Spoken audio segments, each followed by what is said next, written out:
My first absolute tip is that to know that you're enough, that there's nothing inherently wrong with you. You don't need to be fixed. There's not something lacking in you. You're not missing anything inherent, that you are enough as you are to lead, to step in, to take that next adventure.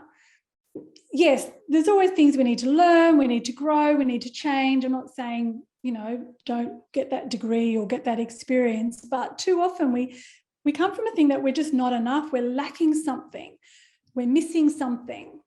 Like inherent to me, I'm just not old enough, young enough, good enough, confident enough, experienced enough, wide enough, male enough.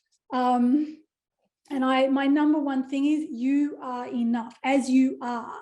There is nothing about you that's fixed or that needs to be fixed or is broken or is just should be chucked or abandoned. That's my first tip, my first leadership tip. Leadership is an inside job, and that's why I've called this book Lead In. We need to first lead ourselves. So we need to bring awareness to actually what's my motivations here. Like, we get caught up out there, so we lead out.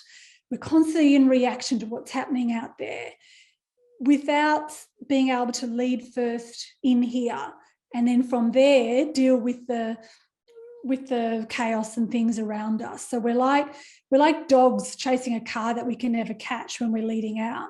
So the second tip is to be able to lead yourself. Leadership is an inside job. You need to attend to you, to your growth, and to be honest about that and put yourself in get some rigor around that. Have someone in your court who loves you or gets you, supports you, but also can call you on it and help you widen the horizon that you can impact.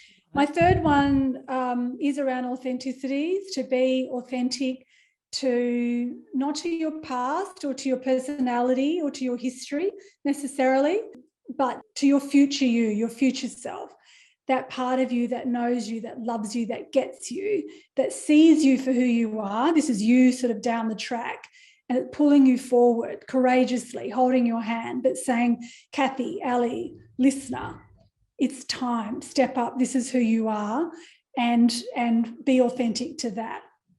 I think we all have seeds of greatness in us, every single one of us. We can water them, we cannot water them, but be authentic to that. I just think it's such also like the best way to live. Fourth one, expect leadership to be messy, confusing, discombobulating, and normalise that.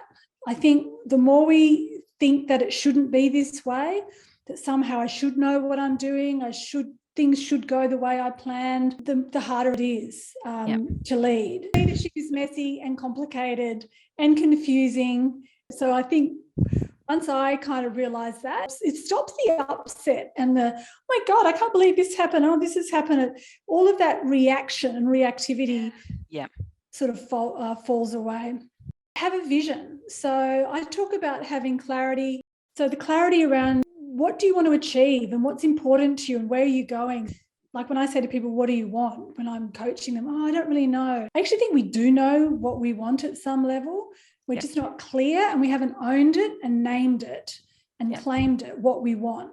So to get clear around what you want, what's the impact I want? What do I want my life to be? What difference do I want to make with this team, with this client, with this situation? So being clear. Then having the confidence to know that, okay, I don't have all the tools and everything, but I'm enough.